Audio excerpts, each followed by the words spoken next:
Hello friends. आज मैं आपसे basic structures in English part 17 में इंग्लिश के कुछ और बेसिक स्ट्रक्चर्स को दिखाने जा रहा हूँ। पहला structure, he loses his temper at trifles. Loses his temper का मतलब अपना आपा खो देता है या वह गुस्सा जाता है।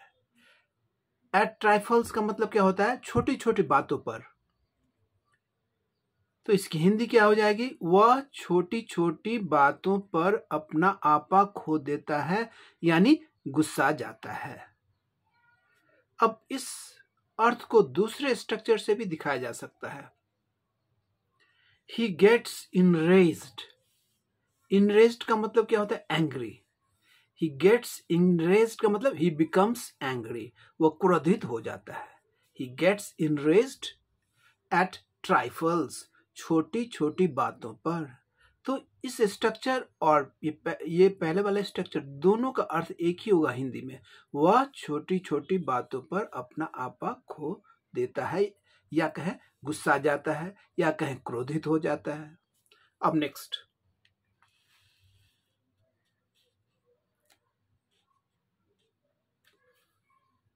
a solid decision is taken about it, या इसको दूसरे स्ट्रक्चर से भी प्रस्तुत किया जा सकता है। A solid decision has been taken about it, या एक और स्ट्रक्चर के द्वारा इसे कहा जा सकता है A solid decision is arrived at, मतलब एक ठोस निर्णय पर पहुंचा जा चुका है। ठोस निर्णय पर पहुंचा जा चुका है का मतलब ठोस निर्णय लिया जा चुका है। मोटा मोटी अर्थ वही हुआ। एट अराइव्ड एट मतलब पहुंचा जा चुका है। अबाउट इट इसके बारे में, मतलब ये सभी स्ट्रक्चर्स का मोटा मोटी हिंदी में एक ही अर्थ होगा। इसके बारे में मतलब कोई चीज के बारे में एक ठोस निर्णय लिया गया है, या ठोस निर्णय लिया जा चुका है, या ठोस निर्णय पर पहुंचा जा चुका है। जो भी कहे, सबका अर्थ एक ही होगा। अब नेक्स्ट देखें,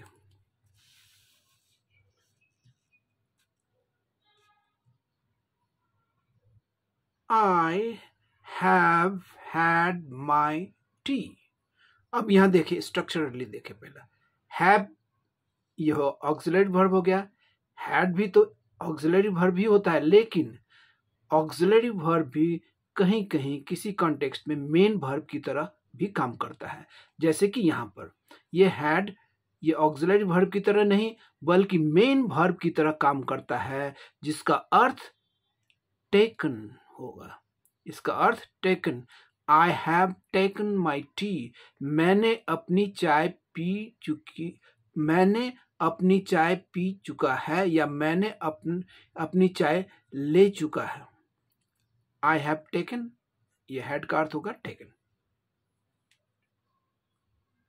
अब नेक्स्ट देखें, I had my T long ago. I had my tea long ago। यहाँ ये had, ये भी इस कंटेक्स्ट में मेन वर्ब की तरह काम कर रहा है, ऑक्सिलरी की तरह नहीं, मेन वर्ब की तरह काम कर रहा है, जिसका अर्थ टुक।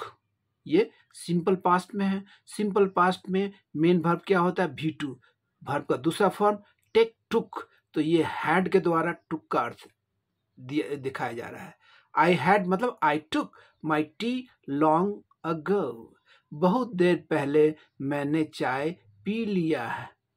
मैंने चाय पी लिया ना, ये क्या हो गया? सिंपल पास्ट में।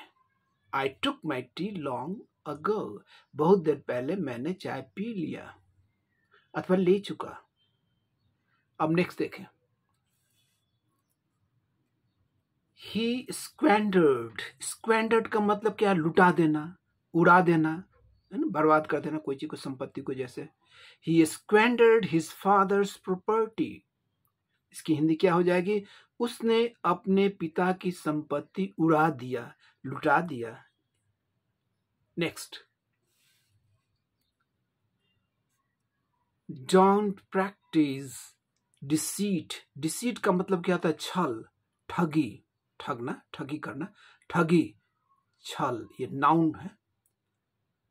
विथ मी, इसका अर्थ हिंदी में क्या हो जाएगा? मुझसे छल मत करो, मुझसे ठगी मत करो।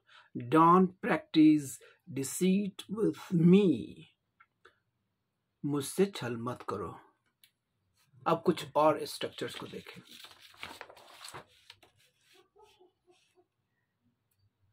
Don't do dilly dally, don't do dilly dally. Dilly dally का मतलब टाल मटोल, किसी बात को टाल मटोल करना। तो डोंट डू डिली डैली का अर्थ क्या हो जाएगा? टाल मटोल मत करो। Next, buses, taxis and other conveyances. Conveyances का अर्थ क्या होता है? सवारियां, है ना? सवारियां, बस, टैक्सी, जो भी हो उसको कन्वेंसेस कहा जाता है। तो इसकी हिंदी क्या हो जाएगी? सवारियां, buses, taxis and other conveyances are plying. Plying का मतलब क्या होगा? इधर उधर जा रहे हैं, कोई आ रहा है कोई जा रहा है, इसको प्लाइंग कहा जाता है। Plying on the road. Buses, taxis and other conveyances are plying on the road. इसकी हिंदी क्या हो जाएगी? बसें, टैक्सियां और अन्य सवारियां रोड पर चल रहे हैं, कुछ इधर जा रहे हैं, कुछ उधर से आ रहे हैं ना, इसी को प्लाइंग कहा जाता है। नेक्स्ट, these days मतलब आजकल। Hari is having the time of his life. Having का मतलब ले रहा है, इंजॉय कर रहा है, the time of his life. इसकी हिंदी क्या हो जाएगी? आजकल हरी की ही चलती है, हरी का अच्छा समय चल रहा है, कहने का मतलब these days Hari is having the time of his life. Hari का अच्छा समय चल रहा है या हरी का ही चलती है। नेक्स्ट, a husband, जनरली लोग हस्बैंड कहते हैं, स का उच्चारण करते हैं, लेकिन इस यस का उच्चारण ज की तरह होता है, सही उच्चारण ज है इस कॉन्टेक्स्ट में। a husband, husband नहीं, husband, a husband, a husband and his wife, a husband and wife या husband and wife या his wife, दोनों में से कोई भी कर सकते हैं। A husband and wife are leaving for the 2-week vacation, लंबी छुट्टी, वेकेशन। लिविंग मतलब जा रहे हैं, अपने जगह से कहीं बाहर जा रहे हैं। तो इसकी हिंदी क्या हो जाएगी? पति और पत्नी 2 हफ्ते की छुट्टी में जा रहे हैं, 2 हफ्ते की छुट्टी में कहीं बाहर जा रहे हैं। A husband and wife are leaving for the 2-week vacation. Next, you've ये क्या हुआ? You have का कॉन्ट्रैक्टेड फॉर्म है, शॉर्ट फॉर्म है, जो कि स्पोकन इंग्लिश में ज्यादा प्रयोग होता है। स्पोकन इंग्लिश में ज्यादा प्रयोग होता है। यू हैव की जगह you've का प्रयोग होता है शॉर्ट करने में, जल्दीबाजी में बोलने में, स्पोकन इंग्लिश में। You've just gotten a haircut या you've just got a haircut, दोनों का ही अर्थ क्या एक ही होगा? तुमने अभी अभी बाल कटवाया है। अब इसमें फर्क देख ले। गॉटन जो है ये American English, M means American, E means English. American English में गेट V1 हो गया, वर्ब का पहला फॉर्म, गॉट V2 वर्ब का दूसरा फॉर्म, गॉटन होता है तीसरा फॉर्म। लेकिन ब्रिटिश इंग्लिश में यहां देखिए, BR का मतलब ब्रिटिश, ई मतलब इंग्लिश। ब्रिटिश इंग्लिश में आई हैव जस्ट गॉट होता है, गेट गॉट होता है। V1 गेट हुआ, V2 दूसरा फॉर्म गॉट हुआ और तीसरा फॉर्म भी गॉट होता है। लेकिन अमेरिकन इंग्लिश में गॉटन होता है तीसरा फॉर्म, क्योंकि ये प्रेजेंट परफेक्ट है। परफेक्ट सेंटेंस में वर्ब का तीसरा ही फॉर्म आता है। तो अमेरिकन इंग्लिश में गेट का तीसरा फॉर्म गॉटन होता है, जबकि ब्रिटिश इंग्लिश में गॉट ही होता है। तो अमेरिकन इंग्लिश हो गया, AM American, E means English, BR मतलब British, E means English, British English, यही फर्क है, बाकी अर्थ एक ही है। कोई भी कहा जा सकता है, अमेरिकन वे में बोले या ब्रिटिश वे में बोले। You've just gotten a haircut. You've just got a haircut. इसकी हिंदी, तुमने अभी अभी बाल कटवाया है। नेक्स्ट, यूर, यहां भी ये यू आर का कॉन्ट्रैक्टेड फॉर्म है, शॉर्ट फॉर्म है, जो कि ज्यादा स्पोकन इंग्लिश में प्रयोग होता है। Your means you are going shopping downtown. Downtown का मतलब क्या होता है?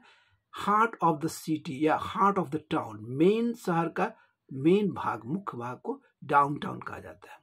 इसकी हिंदी क्या हो जाएगी इस सेंटेंस की? तुम खरीदारी के लिए, शॉपिंग के लिए मेन शहर में जा रहे हो, शहर के मेन भाग में जा रहे हो, पार्ट में जा रहे हो। नेक्स्ट,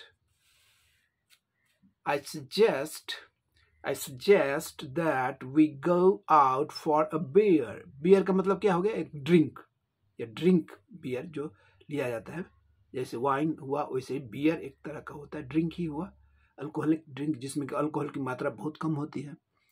तो अब देखिए, एनीवे इसकी हिंदी देख लें। मैं सलाह देता हूँ, आई सजेस्ट, मैं सलाह देता हूँ, या ऐसे कहे मेरी सलाह है, मेरी यह सलाह है कि, दैट मीन कि we go out for a beer, मतलब कि हम लोग बियर लेने बाहर जाएं, घर में नहीं पिए बियर, बाहर जाके पिए, यही सलाह है। I suggest that we go out for a beer. मेरी सलाह, मैं सलाह देता हूं या मेरी सलाह है कि हम लोग बियर लेने बाहर जाएं। अब एक लास्ट स्ट्रक्चर देखें। This door is stuck. Stuck मतलब जाम हो गया है। This door is stuck. इसकी हिंदी क्या हो जाएगी? यह दरवाजा जाम हो गया है, मतलब खुल नहीं रहा, जाम हो गया है।